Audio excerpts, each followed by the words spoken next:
Hey folks, welcome back to Gaming Garbage, where we take a look at games, chat about the gaming news in the industry, and of course, stream for fun. Today we're doing a state of gaming, and this is where we do kind of deeper dives into some aspect of the gaming industry, and this time I'm talking about Xbox. So this is their future, and honestly, it's not just Game Pass, it's bigger. It's bigger than that, and we're talking about a global scale. And so I'm going to dig into kind of like the beginning of what kind of has kicked this whole thing off for Xbox to change course, and then I'm digging into what I figured out with their plans, and it's really just been kind of keeping up with them and seeing what they're doing. But we all know that Xbox consoles really haven't sold that well, really for the last two generations. They've been behind PlayStation, and they're not really competitive. We can all pretty much agree with that. And PlayStation usually wins between the two in this quote console war, and that's generally been 4 out of the 5 generations that we've had, and or let's see, no, 3 out of the 4 generations that we've had. Many have said that Xbox is dying, that they're just giving up. But they're trying to put on a good face, and honestly, that's not the case. And some of us are actually starting to figure this out. I've been trying to talk about this since last year in 2023. We're at toward the end of 2024 now, and it's getting pretty insane as there's just more information coming up, and it's just starting to put the pieces together. But let's start with the exclusives. That was generally the console war, right? The exclusives are good. They bring people to the platform, and they continue to buy and pay and all of that kind of jazz. And the timed exclusives was getting more and more common with PlayStation as time went on through the generations, especially a lot through PlayStation 3 and PlayStation 4. And we're still having some timed exclusivity with PlayStation 5, but we're now having this push between both Xbox and PlayStation, pushing more to PC. So PC is definitely eating the best out of everybody, and I think ultimately this is just going to push more people toward PC in the end, rather than both of the consoles. But we'll have to see. Time will tell. And so, yeah, but the timed exclusivity is kind of wearing thin. A lot of companies want to be able to launch into as many markets as they can, all at once at launch, and it's just better for them. Like, I'll give you an example of a game that didn't really do that well and won't really get any extra sales on Xbox, and that's like Forspoken, that was originally on PlayStation, is now going to be coming on to Xbox next year. I want to say in January, February. But there's going to be a lot of other games that people are already excited for. Forspoken had its opportunity, and unfortunately, it just really wasn't that good, and people aren't going to be excited for it.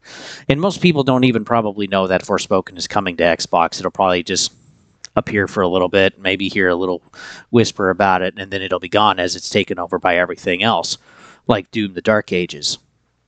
And so that's just an example of like companies and publishers wanting to make sure they get the biggest bang for their buck. But this Gen 2 has also been different. With the sum of PlayStation 5 and Xbox Series X put together, it's actually been less than ever before. So we did have supply chain issues pretty much through, or at least part of, through 2022. But we're at the end of 2024 now, and anyone that wants to buy a current gen can pretty much buy one. Even walking through today, I still see people are buying them off the shelf, whether it's PlayStations or whether it's Xboxes, the base models, the Slims, or the Series S versus the Series X. People are still buying them, and but they're not like flying off the shelf. And when we take a look at the numbers, there are tens of millions of units sold less than previous gen. And so I think people are just either finding that the next-gen consoles maybe aren't really worth it with the exclusives, because there really aren't any for the most part. Unless you're Nintendo, then you have, of course, all of those exclusives. But the other part of it, too, is just that maybe more people are switching to PC. And so, yeah, most of us can probably get a current gen used if you want to for $400 or less. There's also Black Friday deals. Like we're hearing some rumors right now, it's not confirmed yet, but like PlayStation 5s besides the Pro. But the base model and the Slim, they're going to be like $75 off. So that'll really be the time to grab a PlayStation 5 Pro. And we'll do a Black Friday thing so that we can keep you guys up to date on type of gaming sales out there and I'll have a separate video for that. But both are basically half the sales of their previous gen, which is pretty insane. PlayStation, again, has only sold about 60 million units, and Xbox has only sold about 30 million. And their previous gens did a heck of a lot better last time. And it's really not good because this is over the last 5 years. They've had plenty of time, again, to actually buy consoles, to actually get some of those numbers up. And I think that's why we're seeing these like special editions, why we're seeing the launch of the Pro, why we're seeing the launch of like expanded hard drives and stuff through like the Xbox. And but still, the price points really haven't dropped that much, which is also concerning. And it is getting expensive out there. So continuing this trend and basically not selling consoles for Xbox has to change their focus in their business model. Because, if their main thing to sell is consoles and they can basically then sell everything else like games and controllers and headsets, well, if you're losing console sales, then you're losing game sales, you're losing the controllers, you're losing the multiplayer live service, you're losing all of your other peripherals, right? Well, now their focus, as most of us probably would agree with, is now Game Pass. So this started in 2017 and has basically really been a big push since 2020, 2021. We've honestly seen the service improve quite a bit. There's a lot of day one access. There's also a lot of third-party stuff that also comes day one or generally within 6 months after release, just like Star Wars Jedi Survivor. And so we get a lot of good games, and this is one of the showcases we're even seeing now with games that are coming to the service or already have from this showcase. And it's gotten pretty insane. Also, we know that Xbox Bot officially was finally able to buy Activision Blizzard King on October 2023. After about a year and being in the courts with the FTC and with Sony, they were finally able to acquire that.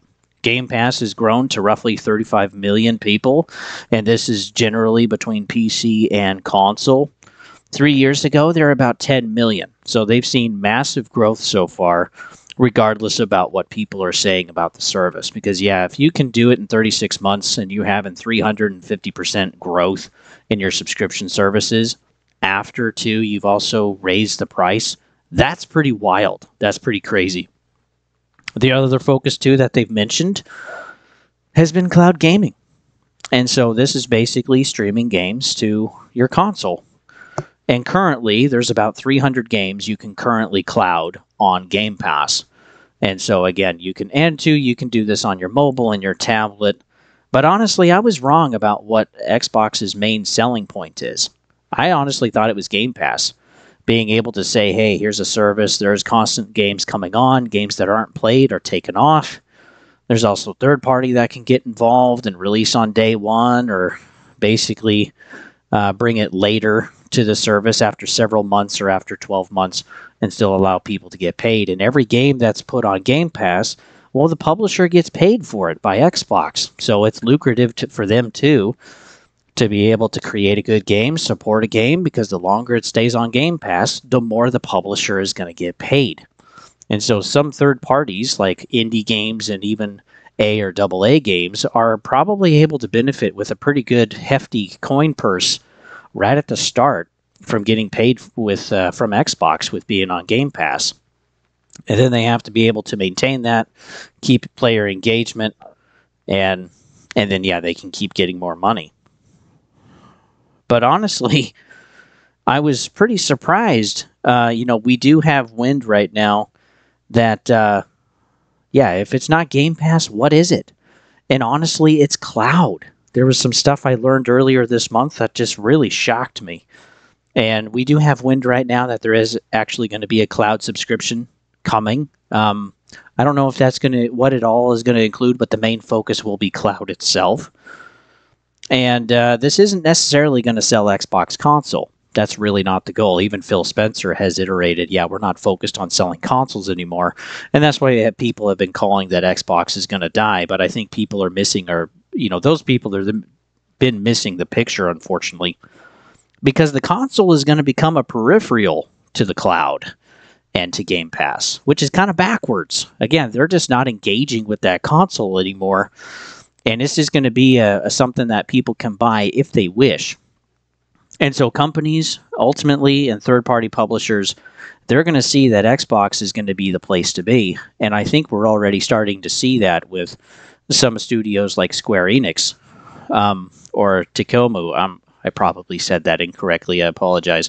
But let me show you what I mean, because this really kind of starts to get crazy. The real thing that they're focusing on, as we've said, is the cloud and reaching the most people that they can. To play on cloud, you need basically a console, or specifically an Xbox, PC, a mobile platform like your phone, your tablet, even a Fire Stick, and even some of the higher-end TVs like Samsung's, like the S90, have Game Pass just built right in, and with cloud capability, which is kind of crazy. So you still have to actually pay for Game Pass, right? You still have to pay for the subscription service, which is the ultimate $20 a month, which is still pretty spendy for a lot of us. But you don't need the console anymore to actually play AAA games. And this is really where it kind of starts to get interesting, because this is actually working to make it easier to play and have access. And with Microsoft Gaming, when we include console, PC, Game Pass, Activision Blizzard, across everywhere, like PC, Sony, and Xbox, and we take into account Fire Stick and everywhere else, and mobile, they're looking at 500 million monthly active users. To put that into perspective, Steam is 132 million monthly active users. Sony is about 115 million monthly active users. And Xbox, when you include everything, is 500 million. That's crazy. And that's more than just Game Pass. That's, getting into Activision Blizzard like COD and Diablo and King games like Candy Crush and all of that. And whether we really think that, mobile games are below us or not, people still are playing them and still spending money with those games and on those accounts. And yeah, when we think about that, that is just a crazy amount. And the potential is still there to actually grow. They're barely just tapping into that market. So cloud allows you to play on anything with the screen, except for Apple. They have some stipulations, of course, with their policies and what they're willing to do on their platform and what apps they'll allow. But you don't have to have storage. You don't even have to have hardware to run the games. Again, the cloud infrastructure does it for you. Because again, is your mobile game, is your phone really going to be able to run Starfield in the future? And this is where I get to my next point. Even though the premium price tag for consoles is getting pretty expensive, Xbox is making it easier to play whatever game you want that's on their service on whatever you want, and open it up to anyone, as many as possible. Because the biggest thing that Xbox is setting up for is they're setting up to focus on the largest broad market in the world, and that's internet users. Currently, we're sitting at over 5 billion internet users worldwide, with an average of 34 megabits per second. And there's a total of 8 billion people in the world. So still, most of the people, and this number continues to increase. There's still more internet users growing every day with having access to phones or to consoles or computers, whatever. And two, with a lot of the world not having access to PlayStation or at least quite a few games, including even PC, Sony is requiring PSN accounts. Well, if you can't even have a PSN account in your country, for example, like Georgia, for example, that actually is a country, not just a state in the United States. But yeah, if you can't even have it there, well, then your only other possibility is PC, Nintendo, or Xbox. Except with Xbox, you don't have to buy a console. You can play on whatever you have at that point.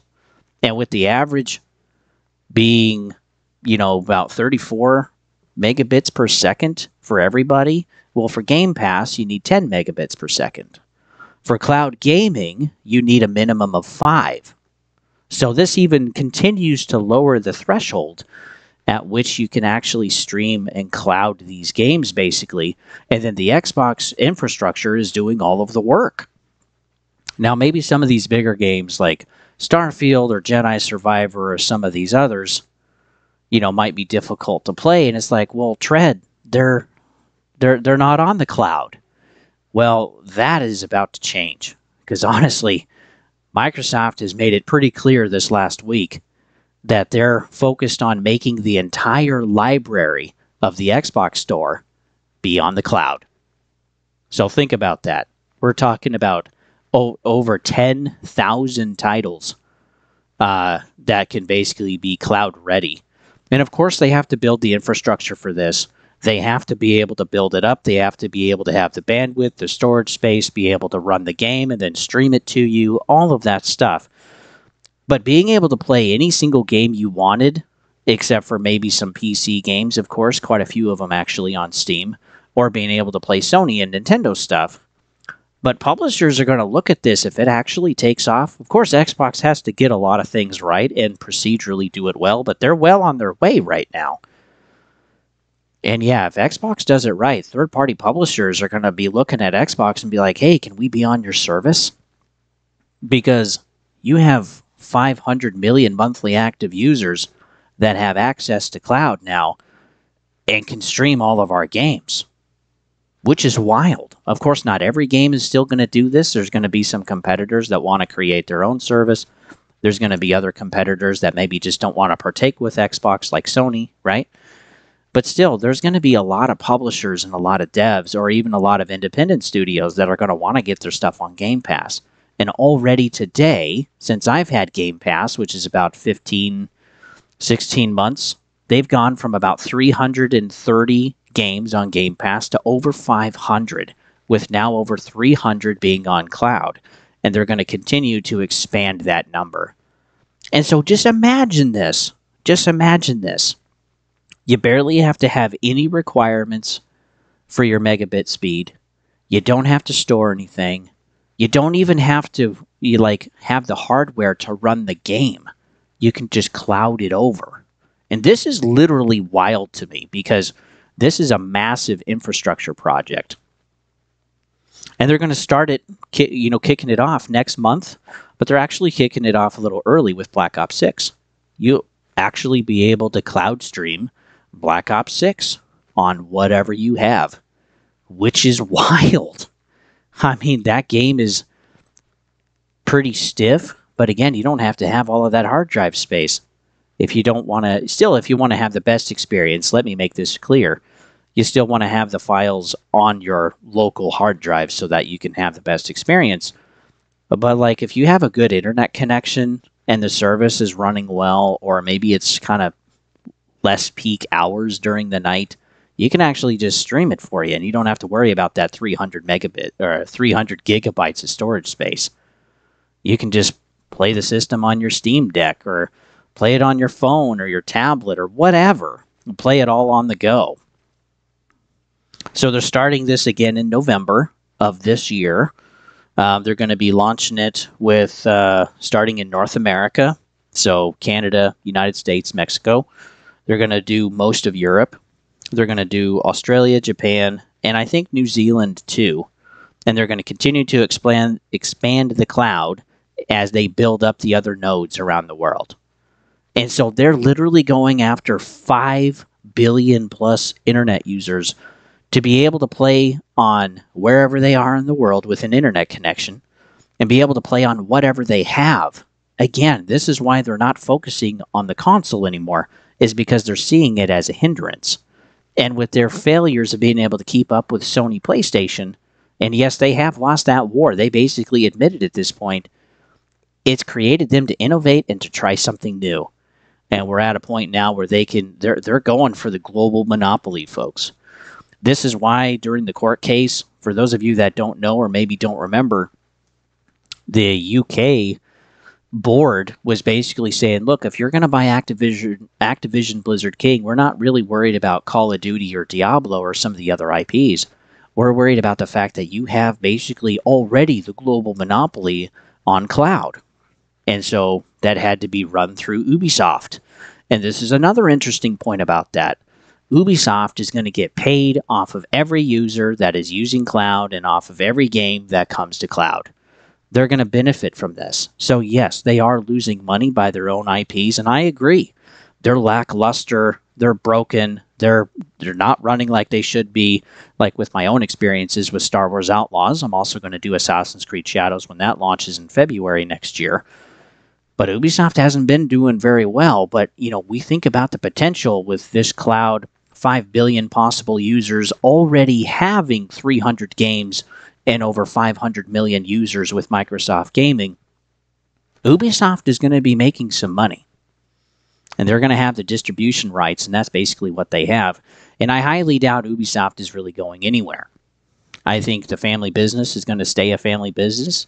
Maybe it'll go private, but I don't think Tencent is going to get it. I think when the revenue starts flowing in for cloud and for Game Pass, Ubisoft is going to get their share. So again, we'll have to see how all of this materializes. But yeah, this is a really interesting time, and it's crazy. It also makes sense, as we covered on the channel, that Microsoft is buying 20 years of nuclear power from Constellation Energy to basically restart one of the reactors on 3 Mile Island in Pennsylvania, because they need that consistent energy source to be able to build the infrastructure that's coming. It's supposed to actually start up in 2028, and then the contract will run with Constellation Energy with, let's see, I think it's 2048.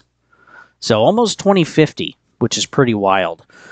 Microsoft is also allotted between multiple contractors over $10 billion just to run fiber optic cable between their data centers. Again, they need to be able to create redundancy and neural network all of their data centers together so that they can provide the best cloud experience that they possibly can.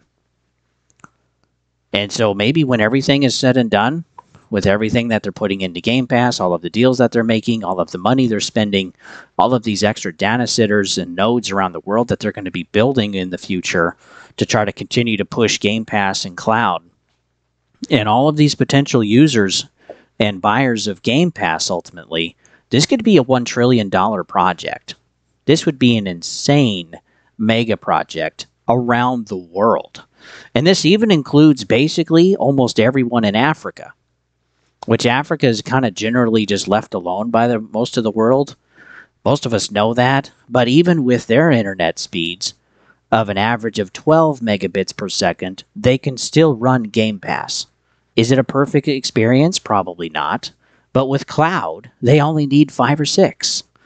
And they already have, on average, double of what's needed. So this truly is pretty incredible. I mean, imagine if they ever get an actual billion people. They're already halfway there for all of their users. And ultimately, the end goal will take decades. But, it's possible. It's possible that Xbox could actually get there. And, again, a lot of things have to go right. A lot of things have to get put in place. And, again, this is going to take decades to create. But I think whether we actually see this is going to be successful or not is how the next gen is going to go. And definitely by the end of the decade in 2030, we're going to see how Game Pass is growing or not growing. We're going to see how Game Pass and cloud are developing in tandem with each other. And I don't know. It'll be an interesting time. And if the ball really gets rolling, it's like, well, they have a hub for games that can include third-party studios, just like Steam, but then they're running the games for you, so you can play all of the AAA stuff on basically a thumb drive with a screen on it. That's crazy. So yeah, we'll have to see what actually happens. I'm going to stay up to date with this, of course, and see what other companies are doing, how the competitors are going to try to keep competing. But yeah, the console war is over, folks. Xbox is moving on to something much bigger than I ever thought possible. So if you enjoyed the video, folks, you can always like, sub, all that jazz. Don't forget also the bell notification. I also have a Discord, a Twitter X, and also a Twitch. If you want to see everything right away, I definitely suggest subbing to my Twitch because it's all there first, just like this video. And then, too, we also do other stuff. I do gameplays. I have a co-op, and I have a single player, of course. We're going to be going over Black Ops 6. We're going to be going over Stalker 2 later this year. And we're going to go over the Indiana Jones game.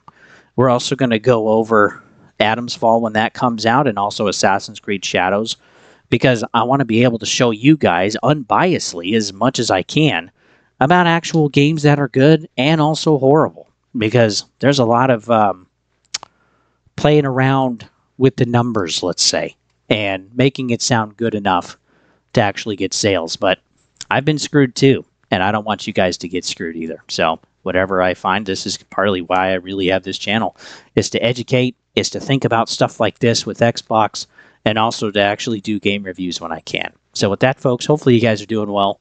We'll see you guys on the next one.